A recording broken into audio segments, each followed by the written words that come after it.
Gamara Mentor. Halo guys, ni hao, Gamara Mentong. Jadi hari ini saya berkesempatan untuk bisa mewawancarai atau Q&A lah, atau bikin podcast gitulah sama Kak Andri ya. Jadi kalau bisa dibilang rich-nya Sulsel ini, beliau lah ya yang menjadi rich dari Sulsel ini. Nah, jadi bersyukur banget hari ini bisa ketemu sama Kak Andri nih. Dia udah di usia muda udah punya hotel, udah punya kafe. Aduh, usahanya banyak banget. Aduh, saya mau pengen belajar nih dari beliau nih. Nah, apa kabar nih Kak Andri? Alhamdulillah sejauh ini sehat selalu ya. Nah, Nggak jumpa nih. Kayaknya karena Bapak yang sibuk. Ya, saya nggak terlalu sibuk. Mungkin COVID ini yang sibuk. Ya. Iya, jadi gimana nih keadaan selama COVID? Tentunya banyak perubahan ya. Mungkin lebih sering di rumah, mungkin lebih sering dengan online. Saya rasa Yos pun begitu. Oh iya kan? Ya, betul ya. Ya. Jadi hari ini luar biasa banget dia bisa ketemu sama Kak Andri. Akhirnya bisa cerita-cerita lagi sama Kak Andri. Nah, Kak Andri nih, hari ini saya bikin konten salah satunya tentang bisnis. Ya, karena mungkin kayaknya baru kemarin dia diundang. Oh begitu ya. Ya. Jadi ini sebenarnya nggak terencana ya kita bisa ketemu sama Kak Andri. Nah ini kebetulan kita lagi di restorannya Kak Andri nih ya. Di Stokis. Ya, di Stokis dan di luar ada restoran dan di atas ada hotel. Ada ya meeting room. Luar biasa. Usia muda bisa, aduh keren. Nih saya perlu banyak belajar nih dari Anda Bapak ya. Oke deh, Kak Andri langsung aja nih. Mungkin Kak Andri boleh perkenalan dikit. Latar belakangnya gimana, kok bisa jadi pengusaha gitu ya. Padahal setahu saya lulusan jurusan apa ya? Ilmu komunikasi bisa jadi pengusaha. Luar biasa. Biasanya kan jadi, soalnya dia yang berada di sini wawancarain saya ya. bukan saya yang wawancarai Anda Bapak ya. Oke deh Kak, nih boleh cerita sedikit pengalaman sama teman-teman di rumah kira-kira kok bisa jadi pembisnis? Ya, jadi awalnya dulu waktu mulai memang banyak sih dicoba bisnis ya. Oh banyak deh. Banyak ya. Waktu itu masih kuliah, bahkan waktu saya masih pesantren dulu di Jawa itu sudah mulai bisnis. Cuma waktu kuliah sendiri jujur saat itu mungkin lebih enak punya duit sendiri gitu. Punya duit sendiri? Ya, daripada minta sama orang tua. Walaupun memang jujur ya, waktu dulu awal-awal bisnis ya penghasilan cuma 300.000, 400.000, tapi ya menurut saya lebih nikmat beli Indomie sendiri daripada uang orang tua ya gitulah. Logikanya ya sedikit ya. Jadi awal mulanya tuh coba-coba ya. Akhirnya ketagihan. Akhirnya memang karena bisa dapat duit sendiri akhirnya bisa langsung buka usaha ya sampai sekarang. Nah kira-kira nih Kak, kan kalau butuh usaha itu orang-orang di luar bilang harus butuh banyak modal. Betul nggak sih?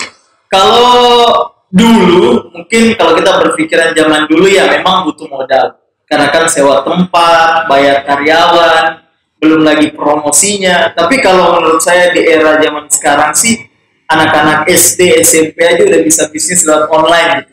Jadi modal menurut saya bukan nomor satu, yang penting kemauan dulu. Kemauan. Ya. Jadi kalau memang nggak ada kemauan ya nggak bisa usaha. Ya, susah juga. Semua sih tergantung mindsetnya dia. Kalau mau jadi pengusaha ya pasti ada jalan gitu. Oke. Jadi ini buat teman-teman di rumah sana ternyata Kak Andri ini awal mulanya modalnya kalau boleh tahu nih Kak Andri berapaan sih? Untuk teman-teman semuanya, memang di awal saya bisnis jujur masih waktu itu minta juga sama uang orang tua. Jadi sempat saya di kampus juga jual-jualan, ada binder yang ada penutupnya itu bisa dihias-hias Doraemon, bisa dihias-hias Hello Kitty. Itu pernah juga jualan-jualan ya. Waktu pesantren itu sepatu bola, baju-baju bola. Asalnya memang itu dari orang tua dulu. Oh, asal jangan jual diri ya. Kalau jual binder kan boleh, tapi kan jual diri dong nggak ya? Karena kalau jual diri aduh gimana nih ya? Kalau jual jasa boleh lah. Nah, oke Kak. Jadi berarti awal mulanya bisnisnya cukup ini ya, cukup dibilang kecil ya.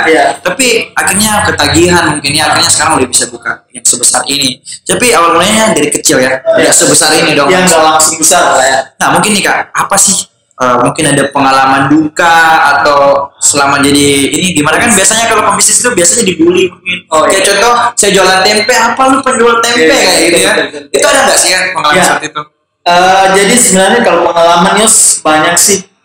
Memang di awal juga waktu saya juga mulai setelah jualan binder itu di kampus mulai juga sih, mulai jualan online kayak obat-obatan, obat-obat kesehatan kan, jual-jual produk kecantikan ya. Sampai saat itu di tas saya isinya bukan hanya buku, tapi ada pembalut, ada ya, masker spirulina mungkin kalau teman-teman tahu. Nah itu semua memang penuh di tas. Jadi memang saya bawa bukan hampir setiap hari. Dan kadang-kadang ya jujur kalau pengalaman gak enaknya ya, saya kadang terlambat masuk kampus. Jadi kadang-kadang kalau terlambat ya teman-teman kadang bilang, datang sing pembalut, datang sing penjual obat. Ya itu kata-kata penjual obat itulah yang mungkin menurut saya nggak nyaman, tapi yang membuat kita hari ini ya mungkin bisa punya penghasilan ya mungkin di atas orang lah gitu. Ya. Itulah Kak, makanya kan kayaknya pengalaman luka itu memang akan terjadi sih sebenarnya ya nggak sih? Cuma kan tergantung dari kita sendiri ya nggak sih ya kayak itu. Nah jadi Kandri mungkin juga boleh cerita nih, akhirnya umur berapa mulai coba untuk berbisnis? Kalau untuk mulai pertama bisnis sih serius ya serius. Itu mulai SMA kelas 1. SMA kelas 1? Ya itu dulu waktu di pesantren. Iya. Pesantren jualan baju bola, sepatu bola. Memang saat itu sampai bisa beli handphone Nokia sendiri kan. Bisa di pesantren gitu bisa jualan ya kan? Sembunyi-sembunyi tentunya. Soalnya saya ada teman pesantren tapi katanya sulit banget ya tuh bisa menjual di pesantren gitu loh. Apalagi kan memang aturannya keras. Kemudian kalau kita melanggar kan pasti ada hukuman. Sudah dipukul ya? Karena dipukul di botak ya. Sehingga memang di awal serius sih waktu SMA. Cuma lebih serius lagi waktu kuliah. Ya di Unhas waktu itu. Memang saya berpikiran SPP juga kan nggak terlalu mahal, tapi karena pergaulan kebutuhan hidup yang tinggi ya mau nggak mau ya nggak enak aja minta sama orang tua. Sehingga serius bangun bisnisnya di semester 3, 4, 5. Bapak alumni Unhas, Pak. Ya, betul sekali. Jadi anak-anak Unhas, tolong ya, hormati senior Anda ya. Oke, jadi dulu jurusan apa kan? Saya jurusan ilmu komunikasi, Fakultas Ilmu Sosial Politik. Loh, so Bapak di pemerintahan dong ini. Ya itulah sampai sekarang jadi perdebatan kenapa komunikasi itu ada di Sospol gitu. Oh gitu ya. Nanti kita kayak bisa bahas next video lagi nih tentang itu ya. Nah oke, terus yang ini Kak, yang saya mau nanya ini loh, kan kebanyakan sekarang orang bilang aku masih muda, saya masih muda, saya nggak bisa buat apa-apa. Itu benar nggak sih menurut Kakak pendapat itu? Kalau saya sih kembali lagi ke mindset ya. Tapi kalau misalnya mereka memang aku masih muda, mungkin mau menikmati masa muda, untuk anak-anak orang kaya sih mungkin fine lah, oke lah, karena ada duit ya kan. Tapi kalau untuk anak-anak yang mungkin masih minta ke orang tua gitu, menurut saya ya salah sih kalau buang-buang waktu di usia muda ya gitu lah. Betul. Nah terus gini loh Kak, kan saya coba review ulang gitu ya kehidupannya Kandi yang dulu dengan sekarang itu kan cukup drastis berbeda ya, jadi cukup berbeda. Dan menurut kira-kira gini loh Kak, kira-kira saat Kakak mulai usaha itu kembali modal atau ini itu seberapa cepat? Untuk sebuah bisnis ya, kalau saya pribadi untung ruginya itu ya berbanding lurus sih, artinya berbanding lurus. Kalau modal kita kecil ya keuntungan juga mungkin masih kecil ya. Kerugiannya juga kecil. Resikonya kecil.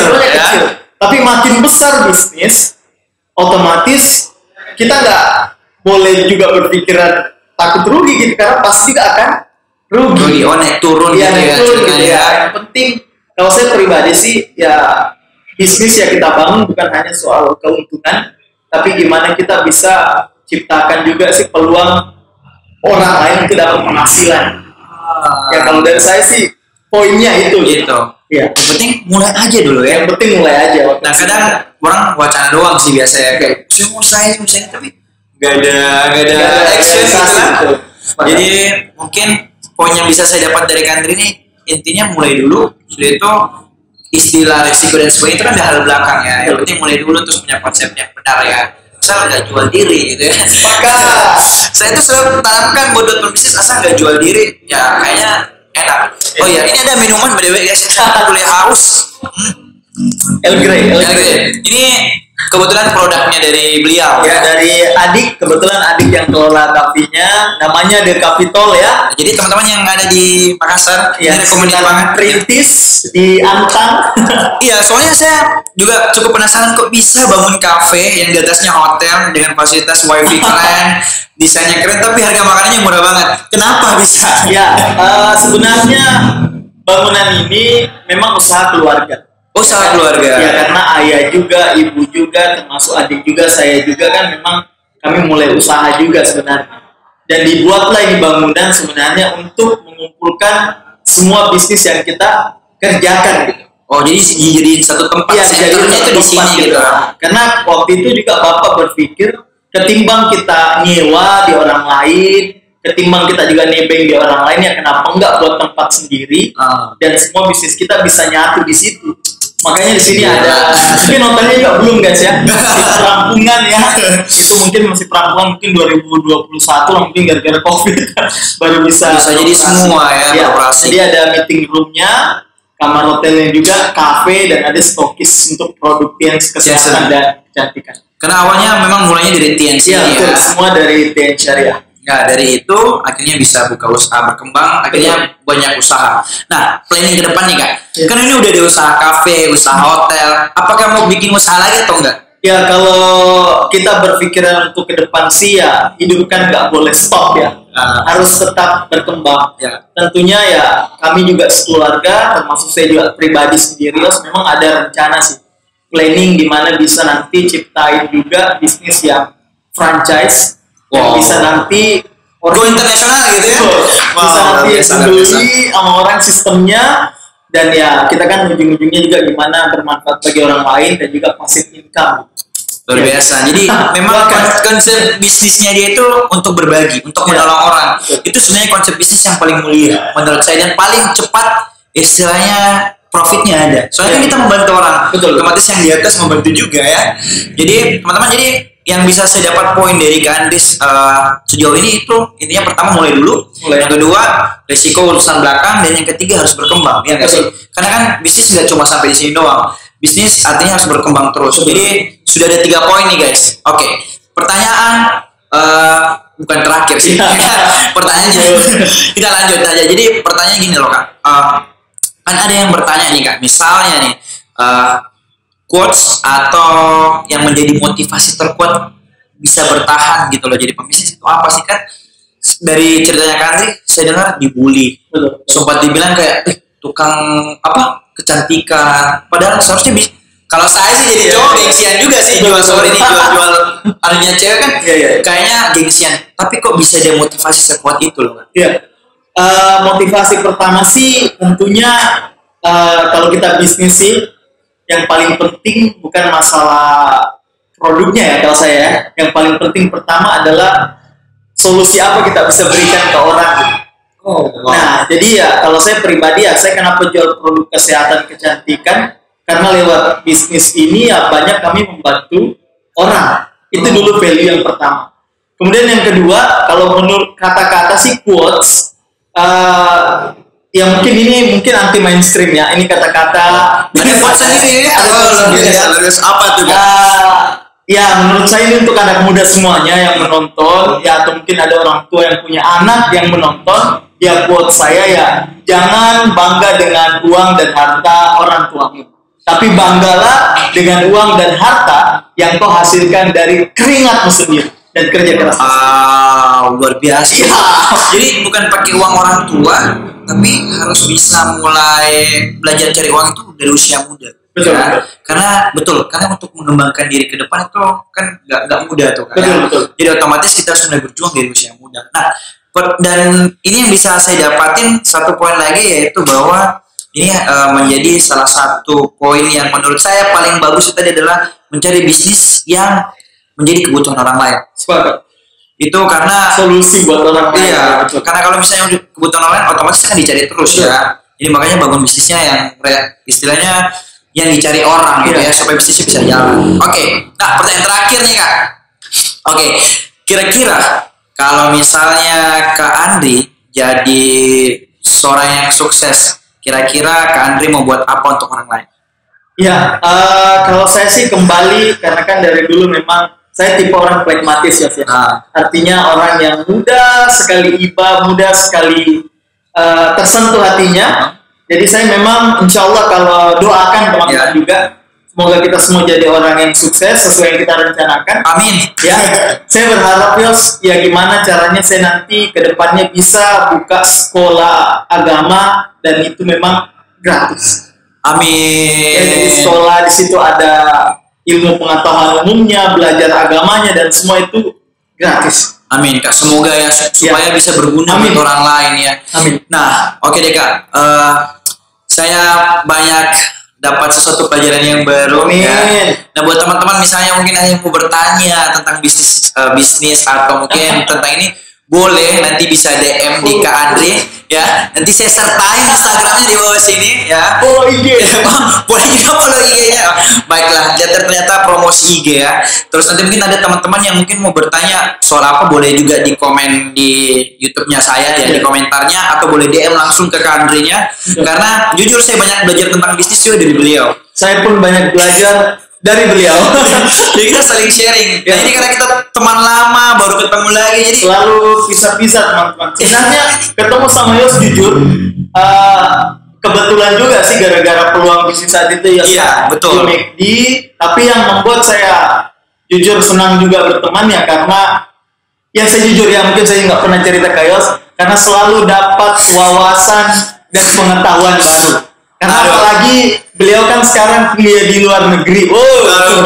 Itu ilmu banyak bro. itu kebetulan ya. Itu oke deh. Tapi saya jujur sedikit banyak belajar dari Kak Andre. Soalnya kan maksudnya anak muda yang seharusnya kan biasa kalau orang kaya nih, sorry nih kayak nggak mau berteman gitu loh. Maksudnya pilih teman kan. Tapi saya lihat kehidupan beliau, aduh semua bisa ditemanin ya. Dari anak kecil, anak SMP, SMA, semua bisa ditemanin gitu loh. Jadi bisa masuk di mana-mana. Tapi teman-teman, kali ini udah punya istri bro ya. Jadi saya tekankan DM tentang bisnis boleh. Tapi kalau untuk istilah Makassar odo-odo jangan nih. Jadi aku mikir dipegang di akun IG-nya sama istrinya. Oke deh, Kandi, thank you banget hari ini. Aduh, bisa wawancara sama Kak Andre ini. Aduh, nilai yang berharga banget buat saya. Saya juga terima kasih Yos ya. Teman-teman, thank you buat sharingnya Kak. Mudah-mudahan ke depan kita bisa bikin konten lagi tentang bisnis ya, dan lebih mendalam lagi nih tentang apa. Nah teman-teman, jadi jangan lupa like, share, dan komen ya. Dan semoga Kak Andre ke depannya tambah sukses. Amin. Yosua juga dan Anda yang nonton juga makin sukses ke depannya. Amin. Oke. Jadi thank you teman-teman. Sampai ketemu di next video dan see you. Bisa bilang gambaran mentong deh nih. Oke, boleh. Jadi kata-katanya ini ni hao. Halo guys, ni hao gambaran mentong. Oke, siap. 1 2 3. Hello guys, ni hao gambaran mentong. Bye. Gambaran mentong.